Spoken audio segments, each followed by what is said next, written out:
Another way we can look at the connection between politics and entertainment, Washington and Hollywood, is the manner in which historically cinema has projected the Palestinian people. Since the founding of the State of Israel in 1948, our support has never wavered. Every American administration has made it clear whose side we're on. In contrast, Washington's policymakers have failed to support the millions of Palestinians who have been made refugees and who have lived lives of poverty and squalor as a result, while policies impact opinions. So equally unjust is how Hollywood has presented the conflict. Movies repeatedly depict Palestinians as terrorists, making it seem that all Palestinians are evil. Made in America, Colonel.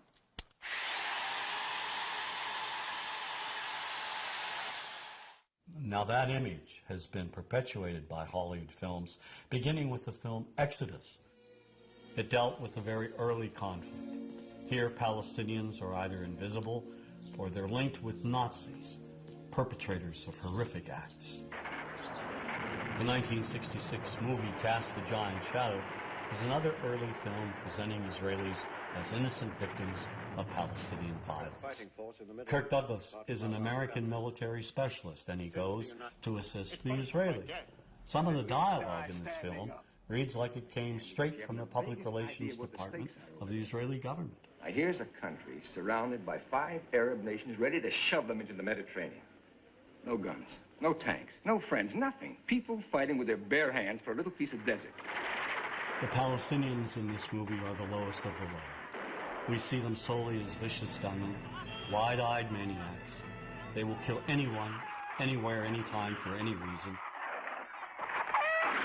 There's one brutal image in particular of a burnt-out bus with a dead Jewish woman tied to its side, with the Star of David carved into her back. And when the Palestinians finally speak, they mock and psychologically terrorize another woman trapped in a bus.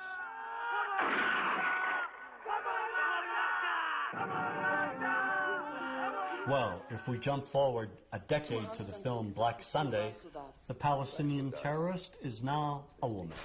Striking where it hurts them most, where they feel most at home. She flies the Goodyear blimp into a Miami stadium and tries to wipe out 80,000 Americans at the Super Bowl. She cold-bloodedly eliminates anyone in her path.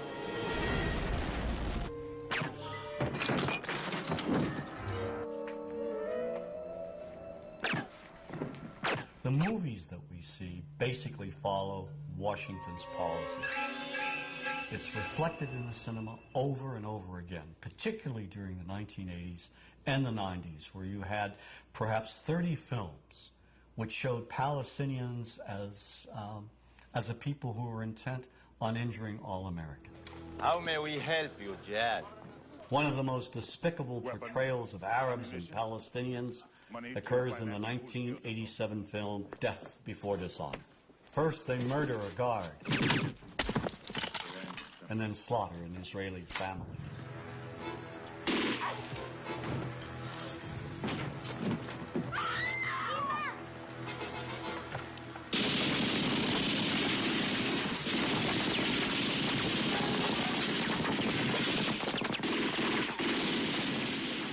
They kidnap and torture an American Marine, and in cold blood execute another.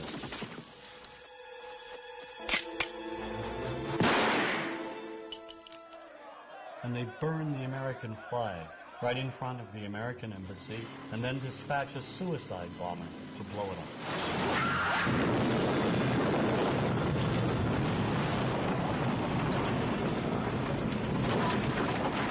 One reason we've not been allowed to empathize with any Palestinian on the silver screen is due to 2 Israeli producers, Menachem Golan and Yoram Globus.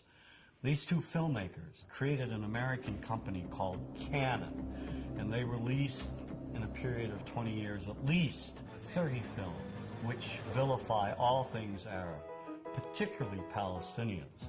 They even came out with a film called Hell Squad, showing Vegas showgirls trouncing Arabs in the middle of the desert.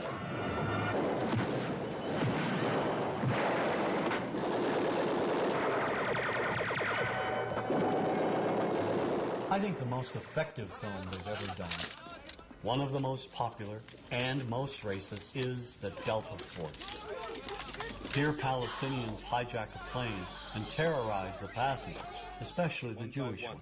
Pick out the passport with Jewish names.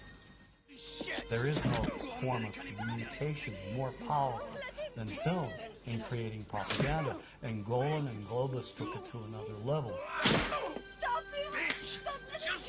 Certainly American producers play a role in vilifying Palestinians. I mean, perhaps the most anti-Palestinian film is True Lies. This apparently is the same group which just detonated a nuclear bomb in the Florida Keys. Crimson Jihad will rain fire on one major U.S. city each week until our demands are met. This film is shown on television almost every week, over and over again. It is part of our visual heritage. Give me the key. Come on, child. You don't want to die, do you? Give me the key, and you won't get hurt. I give you my word. No way, you wacko! And we never see Palestinians who suffer under occupation, Palestinians in refugee camps, Palestinians who are victimized, who are killed, innocent Palestinians.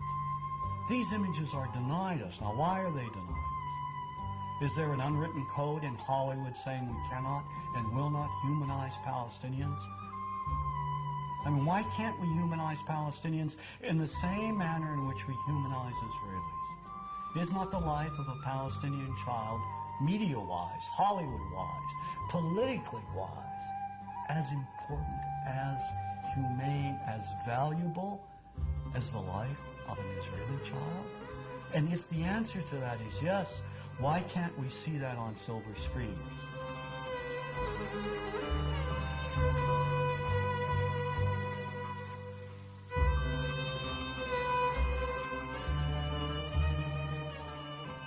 To solidify Washington's connection with Hollywood, simply look at the films produced in cooperation with the Department of Defense, showing our men and women in the armed forces killing Arabs at random. Like Iron Eagle, where a teenager goes over and bombs up an Arab country. You know, just learns how to fly a jet overnight.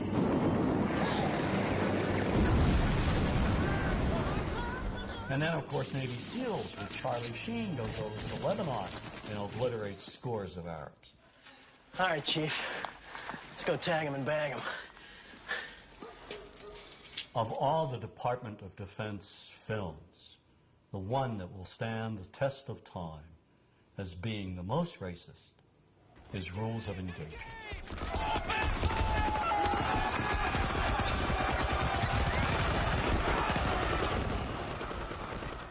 The film was written by former Secretary of the Navy, James Webb. The action takes place in Yemen, a real country in the Middle East. There are violent demonstrations at the American Embassy, and the Marines, led by Samuel L. Jackson, they're called in to evacuate the American employees. And as they try to do so, the Marines open fire on the crowd and kill scores of Yemenis, including women and children. And in the investigation that follows, Tommy Lee Jones, the lawyer who represents the Samuel Jackson character, goes to Yemen to investigate. The movie leads us to believe what seems obvious, that the Marines committed this atrocity. Armed American Marines, they were shooting at his people. They were just trying to defend themselves. During his investigation, Jones's character sees a little girl with only one leg. He follows her, comes upon a hospital ward full of civilian victims. He finds an audio tape by the bed of one of the victims. And when the tape gets translated in court, we immediately begin changing our minds about who is responsible for this massacre. To kill Americans and their allies, both civil and military, is duty of every Muslim who is able. We discovered that the Yemeni civilians aren't so innocent after all. It turns out they fired on the Marines first. And in a moment that will live in Hollywood infamy, we suddenly learned that the little girl we've been sympathizing with, the very girl whose humanity and innocence may have broken down our stereotypes, well, she's no better than those other Yemeni terrorists. As a result, when Samuel L. Jackson delivers the key line, "Where's the motherfuckers?" we're now on his side.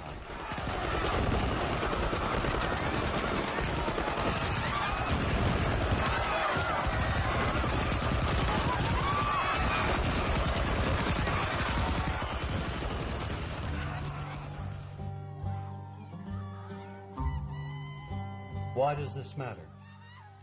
Because in the end, the massacre of even women and children has been justified and applauded. It's a slaughter, yes, but it's a righteous slaughter. Sergeant Mack. Sir? Contact all stations. Mission complete. The humanity is not there. And if we cannot see the Arab humanity, what's left? If we feel nothing, if we feel that Arabs are not like us, or not like anyone else, then let's kill them all. Then they deserve to die, right?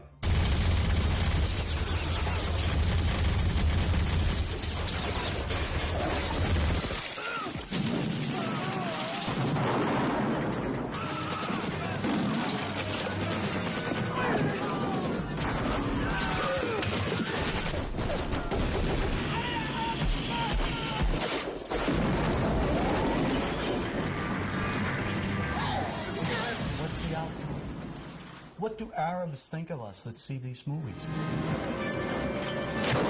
Because these movies are rented 25 cents American movies showing us killing them. What do they walk away with? Does this bring us closer together?